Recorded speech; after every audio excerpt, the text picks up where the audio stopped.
ચાલો કંકુ પલાળી દો, એ થઈ જાય એટલે હાથ લૂછવાના નેપકિન તમારી બાજુમાં રાખજો. એક નેપકિન ભગવાનને લૂછવા માટે અલગ રાખજો. નવા નેપકિન કોઈ આવ્યું છે યુઝ નો કર્યા હોય નવા તો એક સાઈડમાં મૂકી દેજો. ચાલો બોલીએ શ્રી શારદા બાપાની આત્મારામ બાપાની બજરંગદાસ બાપાની મોહનદાસ બાપાની જય જય સીતારામ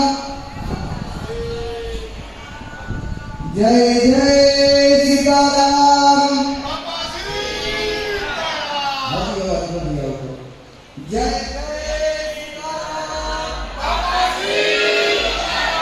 बोलिए श्री गजानन गणपति महाराज के सत्यनारायण भगवान के द्वारिकाधीश के बालकृष्ण भगवान के सोमनाथ महादेव की रामनाथ महादेव की ओम नमः पार्वती पतये हर हर महादेव हर स्वलंकृतसंवारः स्वोत्तरीयवासाः रङ्गवल्ले कुशस्त्रदारुणदेवदे कुशकम्बराध्यासने दैवस्य प्राङ्गमुखो वा सन्मुखः उपाधिः श्रियः.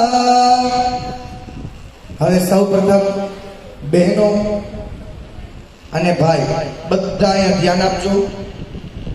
બહેનો સૌથી પહેલા મારા ભાઈને કપાળે ચાંદલો બોરો ચોખા લગાડો. ત્યારબાદ ભાઈ એ મારા બેનને ચાંદલો કરે ને ચોખા લગાડે. ઓમ આનો ભદ્રાહ ક્રતવો જંતુ વિશ્વતો દત્તાસો અપરેદાસ ઉર્મિતઃ દેવાનો યદા સદવિકૃતે અસન્ન પ્રાયો રક્ષિતારો દિવે દિવે. બાપારામનું અહીંયા એટલો મહિમા છે કે એક વખત હું ભગવાન ગજાજીની પૂજા કરાવતો હતો. બાપારામ બેઠા બેઠા જોતા હતા એટલે મેં યજમાનોને જગદીશભાઈ કાંડા બાંધ્યા અને છેડાછેડી બાંધો. તો પૂજા બધી પૂરી થઈ ગઈ ને પછી બાપારામે મને કીધું કે જે વ્યક્તિ આશ્રમમાં આવે છે ને એ સીતારામના નામથી બંધાયેલો છે જ. એટલે એની માટે કોઈ છેડાછેડીની આવશ્યકતા નથી કે કાંડા બાંધવાની આવશ્યકતા નથી. એટલે જે વ્યક્તિ આશ્રમમાં આવે છે ને એની માટે કોઈ નિયમો લાગુ પડતા જ નથી. એટલી બાપારામ આપણા ઉપર કૃપા કરે છે કે તમારા ઘરમાં કદાચ આભડછેટ હોય, કદાચ દોષ હોય, કદાચ અડાય એમ ન હોય, ભગવાનની પૂજા થાય એમ ન હોય, પણ જે વ્યક્તિ અહીંયા આવે ને એ બધાય સુતકમાંથી મુક્ત થઈ જાય. આટલી કૃપા બાપારામની આપણા ઉપર છે જી. અને પહેલા પણ કીધું છે, અત્યારે પણ કહું છું, બધી પૂજાની અંદર કીધું છે કે આ છે ને આ તમારા બાપનું ઘર છે. જે વ્યક્તિ એમ માનીને કે મારું કોઈ નથી એના બાપારામ છે એને સ્વીકારવા આ આશ્રમ બેઠો જ છે, એના દરવાજા ખુલ્લા જ છે. પણ એક સાચા અર્થમાં નિષ્ઠા, એક બાપારામ પ્રત્યેનો પ્રેમ અને આ આશ્રમ પ્રત્યેની સેવા જેના હૃદયમાં છે ને એ જ વ્યક્તિ અહીંયા આવીને ભગવાનની સેવા કરે છે. તો આજે આપણે બધા છે ને સેવક તરીકે જ બેઠા છે.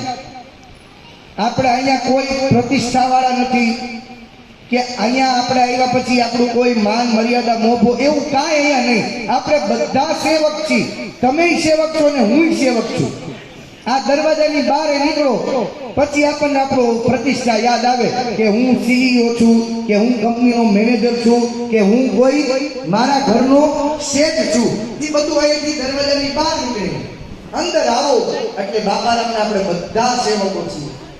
તો એ જ સેવકના ભાવથી, એ જ સેવાના ભાવથી આજે આપણે ભગવાનની પૂજા કરવા બેસું.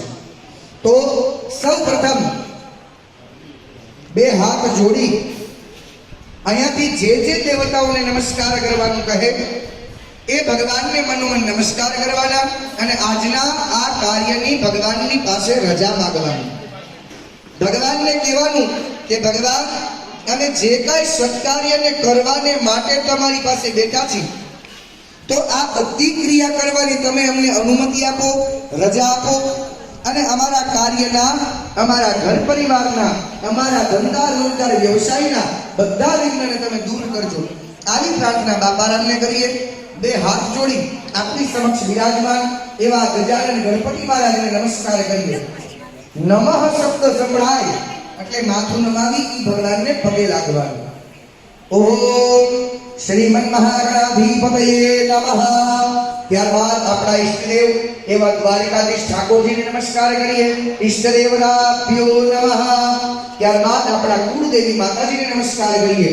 આત્મનઃ કુળદેવતાભ્યો નમઃ. ત્યારબાદ ગ્રામ્ય કહેતા આપણા ત્રંબા ગામના બધા જ દેવી દેવતાઓને નમસ્કાર.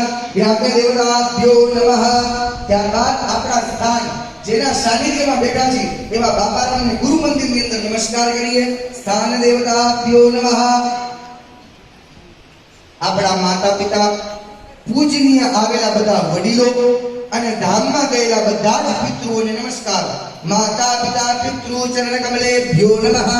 ત્યારબાદ ગુરુ સ્વરૂપે આપણા ત્રણેય બાપારામને નમસ્કાર કરી જાઓ. આત્મના પરમ ગુરુ પરમાત્મને નમઃ. ત્યારબાદ આટલા દેવતાઓ સિવાય આપણે બીજા ભગવાનને પણ પૂજતા હોય, બીજા ભગવાનને પણ માનતા હોય એવા બધા જ દેવી દેવતાઓને નમસ્કાર કરીએ. સર્વેભ્યો દેવેભ્યો નમઃ. આવેલા બ્રાહ્મણોને નમસ્કાર. સર્વેભ્યો વિદ્વદ બ્રાહ્મણેભ્યો નમઃ. એતં કર્મણાં દેવતા આવાહિતસ્તા પ્રવ્યાજિતા શાંભઃ સદાશિવ સ્વરૂપેણ સચ્ચિદાનંદ સ્વરૂપ બાલકૃષ્ણ પરમાત્મને નમઃ. શ્રીમન સત્યનારાયણાય નમઃ. ગજાનનાય નમઃ. નિર્વિઘ્નમસ્તુ અસ્તુ નિર્વિઘ્નમ. જમણા હાથની અંદર પુષ્પ અને ચોખા રાખીએ. કંકુ ચોખાની થાળી મારા બેનને આપી દો.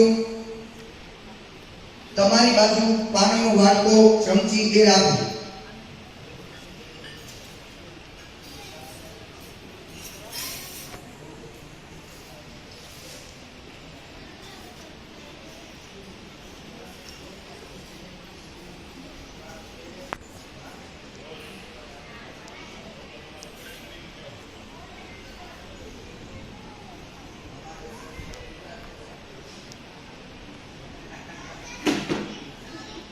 જમણા હાથની અંદર પુષ્પ ચોખા રાખી અહીંયાથી મંત્રની શરૂઆત થાય એટલે બધાએ આંખો બંધ કરી